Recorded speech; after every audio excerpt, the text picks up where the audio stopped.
Señor doctor García Belaúnde, ¿cómo está? Muchas gracias por su atención. ¿Qué tal? Buenas noches, un placer saludarlos. ¿Qué tal? A ver, yo antes de entrar al tema de fondo, al tema político, ahora ya no se puede opinar, señor doctor García Belaúnde. Ahora, si uno opina contra lo que algunos no creen, lo están bloqueando, baneando, persiguiendo. ¿Cómo ve usted la situación del país luego del cambio del presidente? Yo creo que ha sido...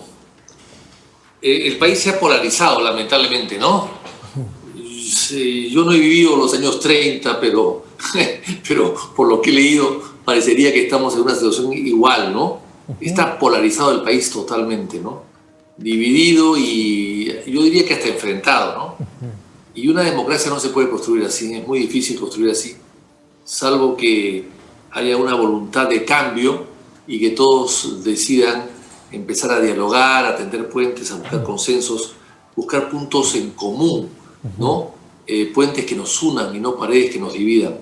Yo creo que si no llegamos a eso, corremos el riesgo a que esta polarización lleve a que un sector quiera destruir al otro, que ya de alguna manera lo está haciendo, pero puedan prevalecer.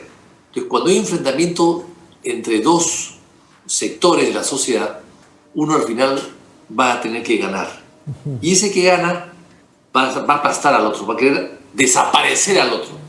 Bueno, y eso es el inicio prácticamente de una dictadura, de regímenes autoritarios, ¿no? Y ha pasado en el Perú en los años 30, pasó en la época del gobierno militar, en el año 68, y bueno, y pasa en Venezuela y ha pasado en otros países también bastante conocidos de nuestro hemisferio. Creo que eso hay que superarlo, ¿no? Yo creo que estamos entrando a este escenario que no es nada recomendable para poder, digamos, reforzar nuestra débil democracia y reforzar, pues, nuestra débil gobernabilidad. Sí, y qué pena que me diga eso, porque nos costó muchísimo lograr llegar a la democracia. O sea, yo, en lo personal, marché contra la dictadura de Fujimori. Nos costó muchísimo lograr la democracia. Nos costó muchísimo, bueno, ahí ya era más niño, salir de una dictadura militar, donde regresa Fernando Belaúnde del partido que usted lidera en ese momento. Pareciera que hay una generación, con el respeto de la generación, gente que es mucho más cercana a mí de repente generacionalmente, pero que no ha visto todo lo que ha costado y tiene que entender de repente un poquito más lo que es la historia del Perú. O usted cree que sí le entienden, porque hay mucha gente que ha marchado de muy buena voluntad, que lo que quiere es un cambio político, que lo que quiere es un cambio de actores políticos que sean más transparentes. O sea, de ninguna manera podemos desechar la marcha y el mensaje que da, pero sí es importante también que se sepa la historia y que hay muchas cosas que nos han costado como para perderlas en este momento, ¿no? Bueno, en la marcha yo no he visto ningún letrero que diga Vizcarra vuelve. Vi todo tipo de letreros, pero ninguno que decía Vizcarra vuelve. Y en la marcha, quizás el primer y el segundo día, fue un poco para protestar por una vacancia tan súbita, ¿no? Tan inédita, tan rápida, y con la percepción de que los congresistas querían asaltar el poder prácticamente, ¿no? Estando ellos muy desacreditados. Pero conforme pasaron los días, la marcha fue también contra la corrupción, contra la incapacidad del gobierno, de los gobiernos en general, ¿no? Contra la clase política, contra las decisiones de muchos, inclusive contra inclusive contra medios de comunicación. Había habido periodistas que han sido agredidos. Entonces yo creo que este tipo de cosas no le hacen bien al país, porque se le llamaron golpistas a los 105 que votaron a favor de la vacancia, pero a los que votaron, 97 que votaron a favor de Sagasti, ya no eran golpistas. O sea, en una semana dejaron de ser golpistas. Eligieron a Sagasti, que es un hombre preparado, y me parece que fue una elección adecuada, la persona quizás más preparada del Congreso, pero ellos no son golpistas, los 97, pero los 105 que sacaron a Vizcarra, que no eligieron una etiqueta, ¿no? Y Martín Vizcarra el día de ayer, lo estaba escuchando, repitiendo el tema del golpismo, cuando el Tribunal Constitucional ya emitió una resolución, por lo tanto, no habría razón de repetir ello. Entonces, cuando sale Martín Vizcarra diciendo dictadorzuelo, golpistas o esto, entonces no está respetando pues las decisiones de las instituciones, y ahí sí me preocupa, ¿no? Yo creo que si ha habido golpismo con Vizcarra, a través de Merino, entonces el hijo del golpismo es Sagasti, también debería dejar el poder. Entonces yo creo que estamos midiendo un acontecimiento político de acuerdo a nuestro sesgo político, a nuestra precisión política. Lo que sí es cierto, y yo lo he dicho hace muchos años atrás, lo vengo diciendo, es que la vacancia no es buena nunca. Tan es así que no es buena y no se ha aplicado, que en 200 años se ha aplicado 2 veces, con Fujimori y con Vizcarra, con nadie más. Con nadie más. 2 veces en 200 años. ¿Por qué? Porque no era necesario o no era conveniente aplicarla, y es una medida de extrema urgencia y necesidad ante un acontecimiento muy grave, que yo creo que en el caso de Vizcarra sí lo ha habido, pero no era quizás el momento de hacerlo, sino esperar que el proceso continúe. Pero en todo caso se hizo, y en todo caso se hizo. ¿Por qué? Porque nadie se ha preocupado en variar las reglas de este proceso tan rápido y sumario que es la vacancia. Por ejemplo, le pongo un caso. Hay 2 votaciones para aprobar una ley, pero no hay 2 votaciones para aprobar una moción de vacancia en el Congreso. Bueno, eso es increíble. Eso se ha debido modificar. ¿Cómo es posible que haya 2 votaciones siempre para aprobar cualquier ley, pero no hay 2 votaciones para aprobar una vacancia, con 7 días de diferencia una de la otra? Sí. O sea, es un tema que hay que regularlo bien dentro del reglamento del Congreso, porque una moción de vacancia no puede ser igual que una moción de saludo por el aniversario de Arequipa o de Piura o de Trujillo. Son 2 cosas diferentes, pero se tramitan casi de la manera parecida. Entonces, no ha habido interés ni del gobierno de Vizcarra a raíz de la presentación de la vacancia, la primera vacancia frustrada de Kuczynski, ni desde el año 2004 que se trató de poner una vacancia a Toledo, etcétera, en esa época, no ha habido ningún interés de nadie, ni de las ONG, ni de la sociedad civil, ni de los parlamentarios, ni de los partidos, en tratar de modificar el reglamento y poner ciertos candados para que no sea una cosa tan súbita, porque no se puede, es cierto, dar una vacancia y entregarle el poder a un presidente del Congreso que fue elegido para ser presidente del Congreso, no para gobernar el Perú. Ahora, el caso de Sagasti sí ha sido elegido para gobernar el Perú, pero el caso de Merino no. Y, lógicamente, crear un caos. Y finalmente lo que hemos visto es que ese caos hizo que la gente salga a las calles y que finalmente fracase este gobierno de 5 días. Ahora, otra cosa... La vacancia era una cosa constitucional y de eso no creo que nadie pueda negar. Ahora, a mí me sorprendió que el día domingo salga un Martín Vizcarra sonriendo, ¿no? O sea, no había nada de qué sonreír, porque acá nadie sonrió también cuando vacaron a Martín Vizcarra, ¿no? Porque no el que sufre es el país, obviamente, ¿no? Un retroceso económico, un retroceso en su democracia, ¿no? Son medidas, como usted dice, extremas, ante situaciones extremas. Y ahora dice que va a ser candidato al Parlamento.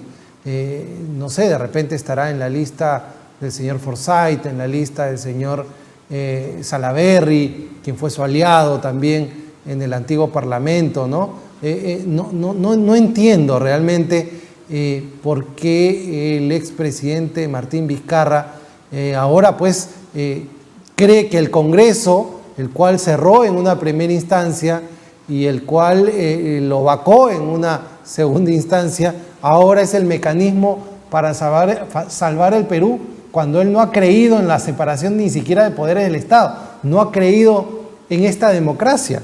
No entiendo cuál es el juego de Martín Vizcarra, de repente usted lo puede tener más claro. Sí, bueno, es un juego cínico, ¿no? Es un juego cínico, es un juego de acuerdo a sus propios intereses, nada más.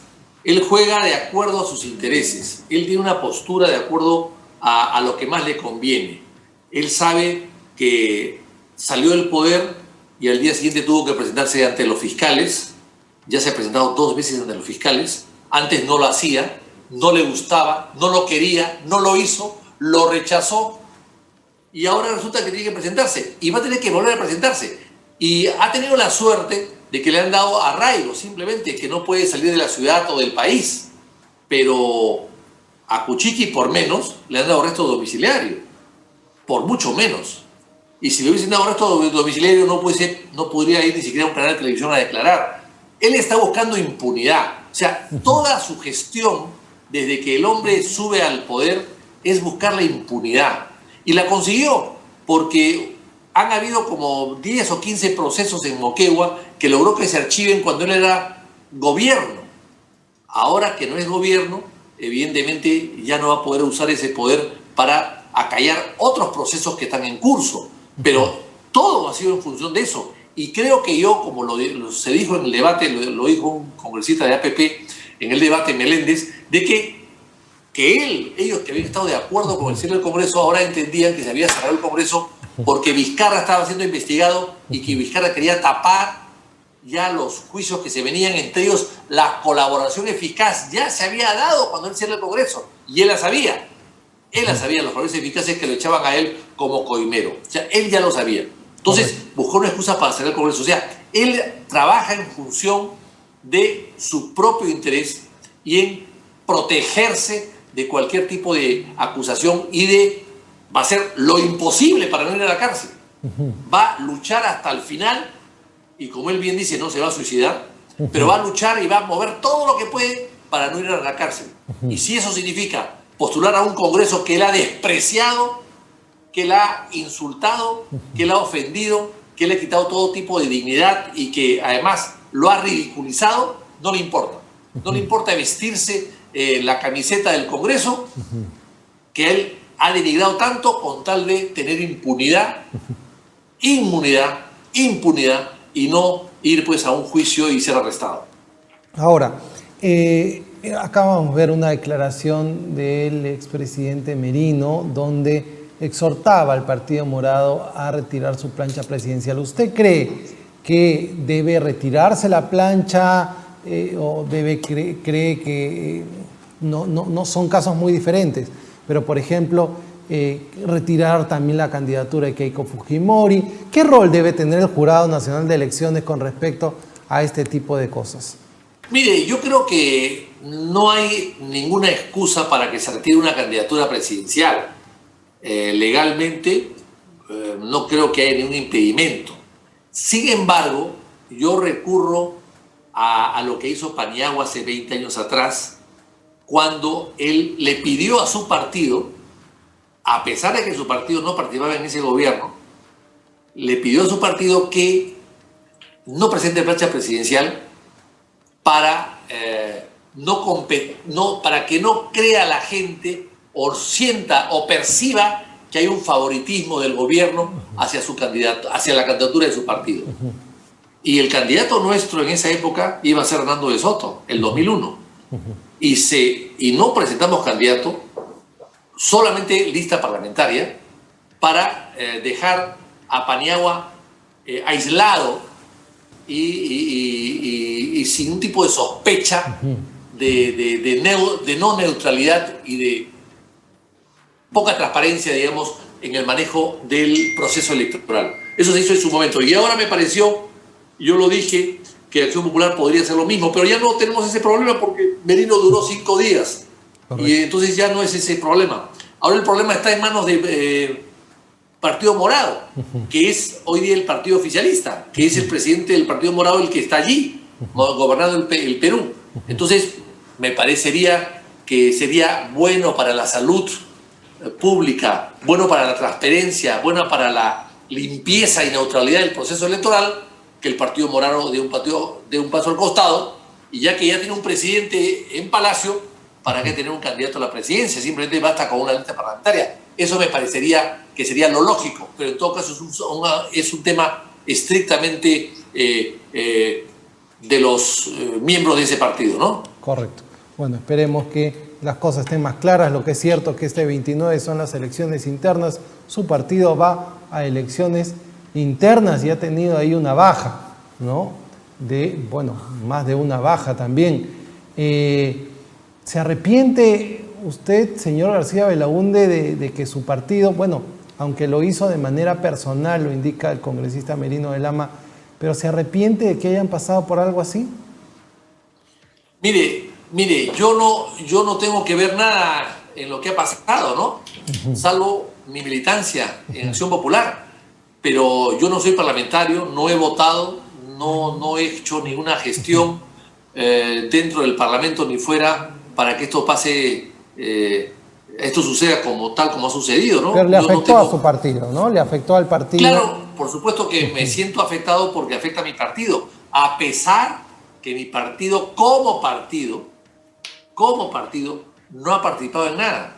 No ha alentado la vacancia, no ha promovido la vacancia, no ha salido a pedir la vacancia a la calle, no ha hecho manifestaciones pidiendo la vacancia. O sea, el Partido de Acción Popular no ha participado en nada de eso.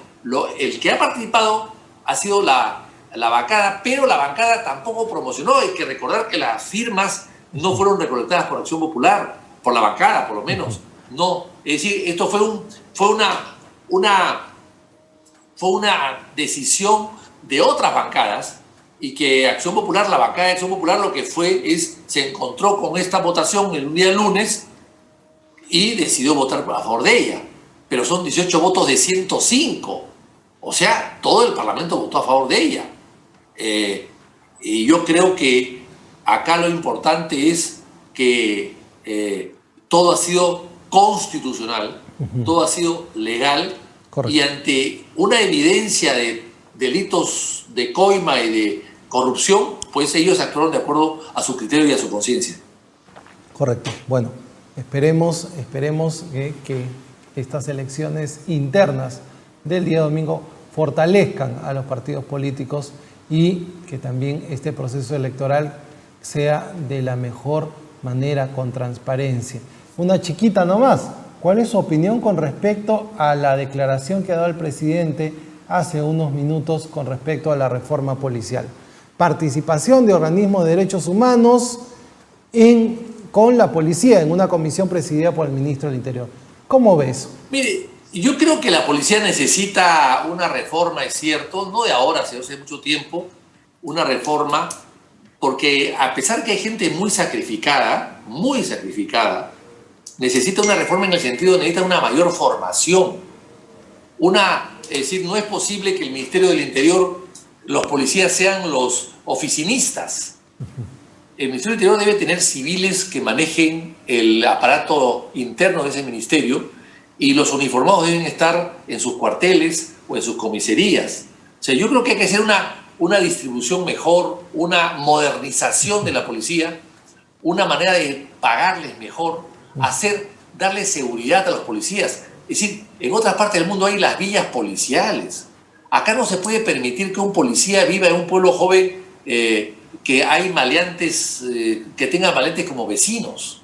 O sea, hay que elevarle el nivel de vida del policía, con villas policiales, con escuelas de policías para los hijos de policías, con accesos a universidades, con becas. O sea, hay que hacer una labor de asistencia humana, social, a la policía y a sus familias.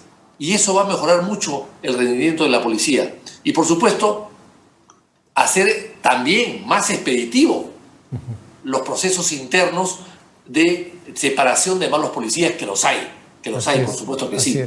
Y eso tiene que ser de una manera rápida y expeditiva. Porque claro, cuando encuentran a un policía que es malo, que es coimero o que es corrupto, lo que hacen es trasladarlo de una oficina a la otra y nunca le dan de baja. Y más bien, si le dan de baja, hay un juez que siempre lo repone. Todo eso hay que revisarlo perfectamente bien.